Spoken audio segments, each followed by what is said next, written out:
ప్రజాస్వామ్యం ఎప్పుడు కూడాను ఒడిదుడుకులతోని, భారంతోని ఏంటి గవర్నమెంట్ ఎలా ఉంది, మన పరిస్థితి ఏంటి ఎలా ఉంది అన్న భయంతోని, లేకపోతే గొడవలతోని, అల్లర్లతోని ఉండకూడదండి.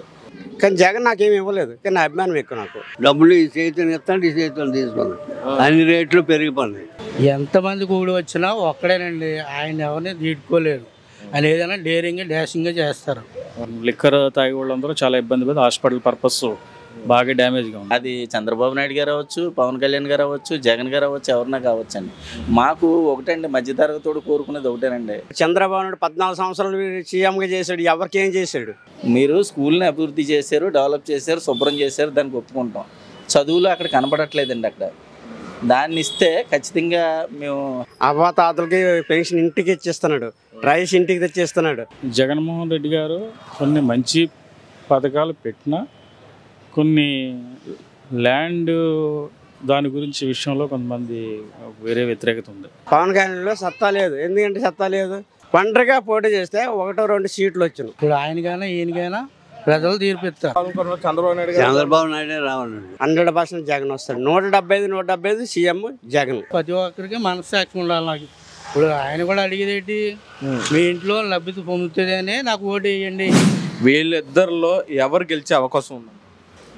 రాజమండ్రి ఇప్పటి వరకు ప్రతిసారి కూడా తెలుగుదేశమే గెలిచిందండి ఇక్కడ. ఎందుకంటే ఇక్కడ అందరూ కూడా ఎక్కువ ఎన్టీ రామారావు గారి అభిమానులు ఎక్కువ ఉన్నారండి. తర్వాత తెలుగుదేశం పార్టీని ప్రేమించే వాళ్ళు బాగా ఎక్కువ ఉన్నారండి. దాని విషయంలో మాత్రం ఇప్పుడు దాకా మాత్రం తెలుగుదేశంకి వెళ్ళడానికే ఎక్కువ. మొన్న రీసెంట్గా కూడా జగన్ గారు అంత మెజార్టీతో గెలిచినా సరే ఇక్కడ మాత్రం తెలుగుదేశమే గెలిచిందండి. రాజమండ్రి ఆదిరెడ్డి భవానీ గారు గెలిచారండి. ఇప్పుడు కూడా ఈయన నా 5 సంవత్సరాల్లో ఎంపీగా ఉన్నప్పటికీ మార్గన్ భరత్ గారు నేను ఇలా అభివృద్ధి చేశాను కదా అంటారు. ఇటువంటి తరుణంలో ఏమైనా మళ్ళీ ఆయనకి ఏమైనా గెలిచే అవకాశం ఉందా? మార్గన్ భరత్ గారికి అండి, మార్గన్ భరత్ గారికి ఆదిరెడ్డి వాసు గారికి ఈ ఎలక్షన్ అయితే కనుక చాలా టఫ్ అని చెప్పచ్చండి. ఎందుకంటే ఆయన మార్గన్ భరత్ గారు కొంచెం ఎంపీగా ఉన్నా కొంచెం అభివృద్ధి కార్యక్రమాలు అవి చేశారండి. అవి ఇప్పుడు ప్రజలకు కొద్దిగా కనబడుతున్నాయి. అంటే మామూలుగా ఈ డెవలప్మెంట్ అన్నది వేరే ఏదో ఫుడ్ హౌస్లు అని అవన్నీ చేశారు కదండి. అది కాదండి మెయిన్. మనకి మోరంపూడి ఫ్లైఓవర్ అయితే మెయిన్ అండి. ఎందుకంటే దానికోసం చాలామంది అక్కడ యాక్సిడెంట్లు అయ్యి ప్రాణాలకు చాలామంది చనిపోవడం, అలాగే చాలా నష్టం జరిగింది. ప్రాణ నష్టం, ఆర్థిక నష్టం కూడా జరిగింది. దాన్ని మనకి అక్కడి నుంచి దానికి కొంచెం హెల్ప్ చేసింది అయితే మాత్రం పైనుంచి తీసుకొచ్చి మనకి అభివృద్ధి కనబడేలా చేసిన మార్గన్ భరత్ గారికి మాత్రం మంచిగా ప్రజల్లో మంచి పేరు ఉందండి. అలాగే ఇప్పుడు స్టేట్ వైజ్గా చూస్తే అన్న, చంద్రబాబు నాయుడు గారు ఒక పక్క ఈయన జగన్మోహన్ రెడ్డి గారు ముఖ్యమంత్రి రేసులో ఉన్నప్పటికీ రాష్ట్ర భవిష్యత్తు కోసం నేను తగ్గి 23 సీట్లు తీసుకుని కాంప్రమైజ్ అయ్యి నేను ప్రజల కోసం నేను దిగుతున్నాను అని చెప్పి దిగిపోయాడు పవన్ కళ్యాణ్ గారు. ఇప్పుడైతే పోటీలు ఇద్దరి మధ్య ఉంది. ఎవరు ముఖ్యమంత్రి పీఠం ఎక్కే అవకాశం? ఇప్పుడు ప్రజలు కోరుకునేది ఏంటంటే అండి, గవర్నమెంట్ కొన్ని పథకాలు ఇస్తుంది కదండి. ఇప్పుడు దాకా పథకాలు ఇచ్చిందండి. ఆ పథకాలన్నీ కూడా జనాలు తీసుకోవడానికి సిద్ధంగానే ఉన్నారు. అంటే ఆర్థికంగా మధ్యతరగతి మనుషులు చాలా ఇబ్బందులు పడ్డారండి.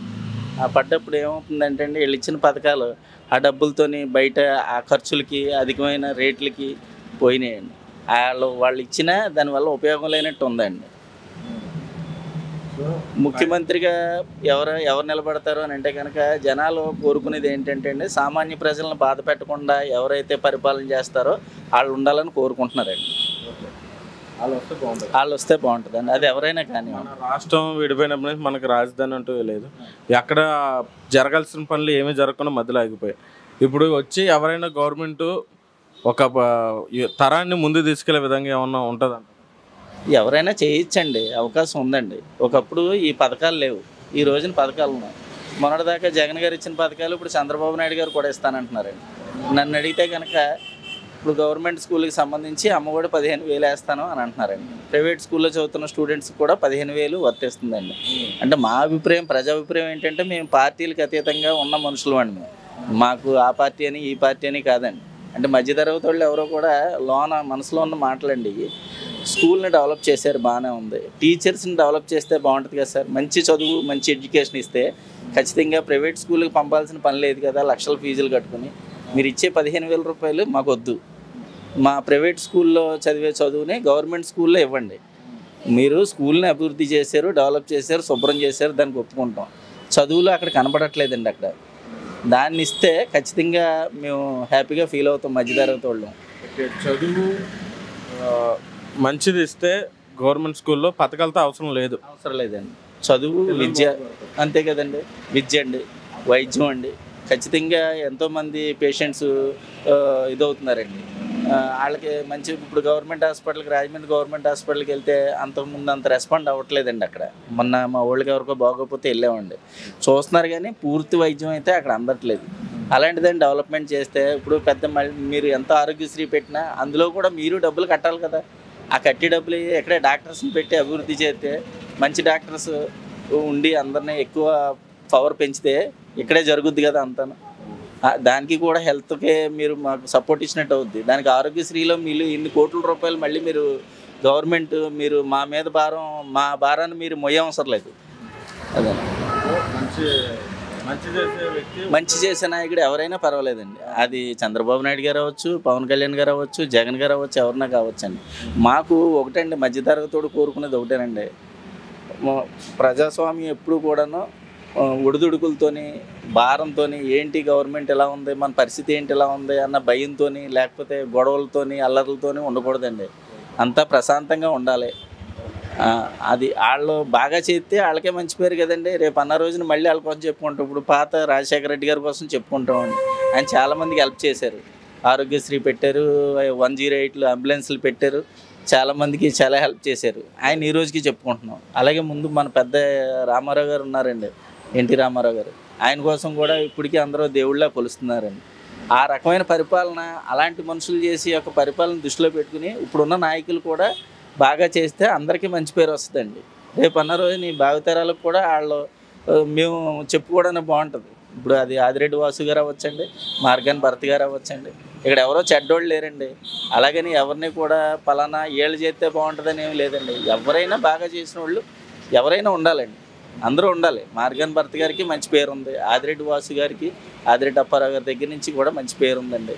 అందరూ ఎవరైనా సరే పోటీ అన్నది ఉంటుందండి. కానీ ఓడిపోయినంత మాత్రాన ఎవరో తక్కువ కాదు, గెలిచినంత మాత్రాన ఎవరో ఎక్కువ కాదండి. అందరూ సమానమే, అందరికీ గౌరవం ఉంటుందండి ప్రజల్లోని.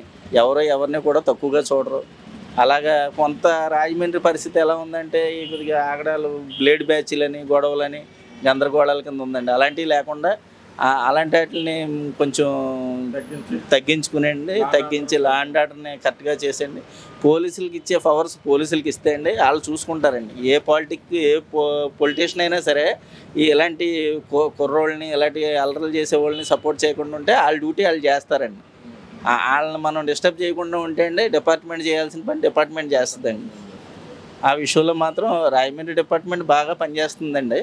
కానీ కొంచెం పొలిటీషియన్స్ ఎవరో సపోర్ట్ ఇవ్వకుండా ఉంటే వాళ్ళ పని వాళ్ళు చక్కగా చేస్తారండి. పాపం డే అండ్ నైట్ కూడా వర్క్ చేసి మనందరి కోసం వాళ్ళు చాలా నిద్రాహారాలు మాని కూడా మన కోసం చాలా ఎఫెక్ట్ పెడుతున్నారండి.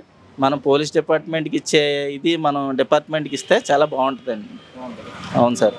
ఇద్దరిలో గెలిచే అవకాశం ఎవరికి ఉందంటారు? భర్త గారు గెలుస్తారండి. భర్త గారు ఎందుకనండి? ఎందుకంటే కార్యక్రమాలు చాలా చేశారు కదా. ఇప్పుడు రాజమండ్రిలో చాలా మటుకు ఆయన అభివృద్ధి చేశారు. పార్కులని, రోడ్లని చాలా మటుకు ఆయన ఇదివరకు తెలుగుదేశం ఉండే కానీ ఎవరు చేయలేవారు. ఎంపీ అయినా, ఎమ్మెల్యే అయినా ఎవరైనా ఇప్పుడు ఎవరికైనా నిధులు వస్తాయి, నిధులు వచ్చేవారు ఎవరు చేయలేకపోయారు. కానీ ఈయన ఎమ్మెల్యే కాకపోయినా ఎంపీ అయినా నిధుల ప్రకారంగా అన్నీ బాగా చేస్తున్నారు.